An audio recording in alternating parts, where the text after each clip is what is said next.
রমজান উপলক্ষে আপনাদের সঙ্গে নতুন একটি স্টিচ শেয়ার করছি। আশা করি ভিডিওটা শুরু থেকে শেষ পর্যন্ত দেখবেন, তাহলে আপনারাও বাসায় একবার হলেও ট্রাই করতে পারবেন। বিসমিল্লাহির রহমানির রহিম। আশা করি যে যেখানে আছেন ভালো আছেন। আমার চ্যানেলের পক্ষ থেকে সকলকে জানাই শুভেচ্ছা অভিনন্দন।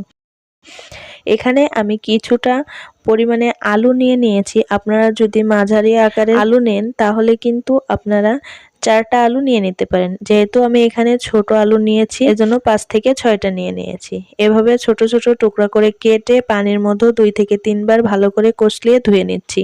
পানিটা ছাড়িয়ে নিয়ে এখন একটা স্টিচের মাধ্যমে আলুগুলো আমি সবগুলো গেঁথে নিচ্ছি।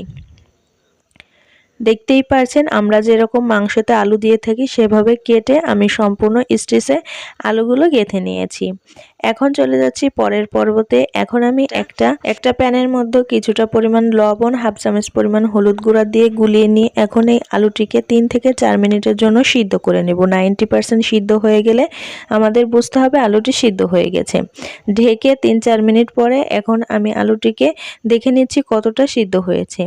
আপনাদের সঙ্গে একটা শেয়ার করে দেখাচ্ছি আলুটা কিভাবে সিদ্ধ হলে আপনারা বুঝতে পারবেন। দেখুন 90% সিদ্ধ হয়ে গেছে। এখন চলে যাচ্ছি পরের পর্বে। এখন একটা পাত্রের মধ্যে দিয়ে দিচ্ছি 2 চা চামচ টমেটো সস এবং চিলি সস, দিয়ে দিচ্ছি 1 চা চামচ পরিমাণ সয়া সস, আর এখানে দিয়ে দিচ্ছি হাফ চা চামচ পরিমাণ গোলমরিচ গুঁড়া, 1 চা চামচ দিয়ে দিচ্ছি চিলি ফ্লেক্স এবং 2 চা চামচ পরিমাণ দিয়ে দিচ্ছি ভিনেগার, দিয়ে দিচ্ছি এখানে স্বাদ মতো চিনি, 2 চা চামচ পরিমাণ চিনি, দিয়ে দিচ্ছি 1/4 কাপ পরিমাণ ময়দা এবং স্বাদ মতো লবণ। এগুলোকে একটু ভালো করে মিক্স করে নিয়ে তারপরে এটাকে পানি দিয়ে আমরা গুলিয়ে নিব। ঠিক আছে, ভিডিওটা ভালো লাগলে অবশ্যই ফ্যামিলি এন্ড ফ্রেন্ডদের সঙ্গে শেয়ার করবেন। আশা করি এতে আমার কাজ করার আগ্রহতা বাড়বে। পরিমাণ মতো পানি দিয়ে একটা ব্যাটার তৈরি করে নিয়েছি। এর মধ্যে আমরা এখানে দিয়ে দিচ্ছি ব্রেড ক্রাম্ব আর দিয়ে দিচ্ছি কিছুটা সাদা তিল। এগুলোকে আমরা মেখে নিচ্ছি, দুইটাই এখন মেখে নিব। দেখুন যে আলুটা আমরা সিদ্ধ করে রেখেছি, প্রথমে যে ময়দা দিয়ে আমরা মিক্সটা করেছি সেটার মধ্যে গড়িয়ে নিয়ে তারপরে কিন্তু আমরা এই ব্রেড গ্রামের মধ্যে কোট করে নিচ্ছি। দেখতেই পাচ্ছেন সবগুলো কোট করে নেওয়া হয়ে গেছে। এখন একটা ফ্রাই প্যানে পরিমাণ মতো তেল দিয়ে দিচ্ছি। তেলের পরিমাণটা একটু বেশি দিতে হবে। তেলটা গরম হওয়ার জন্য অপেক্ষা করছি।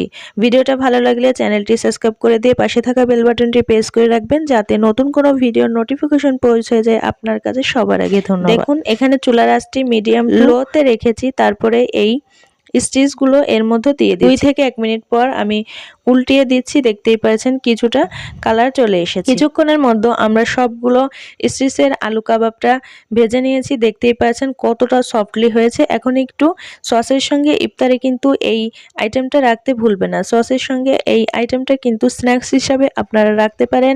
আসছে মাহে রমজান উপলক্ষে আপনার প্রিয়জনকে যদি এত ইফতারি অথবা স্ন্যাক্স দিতে উৎসাহিত থাকেন তাহলে আমার চ্যানেলের পাশে থাকা বেল বাটনটি প্রেস করে রাখবেন, সব ভিডিও যাতে সবার আগে আপনার কাছে পৌঁছে যায়।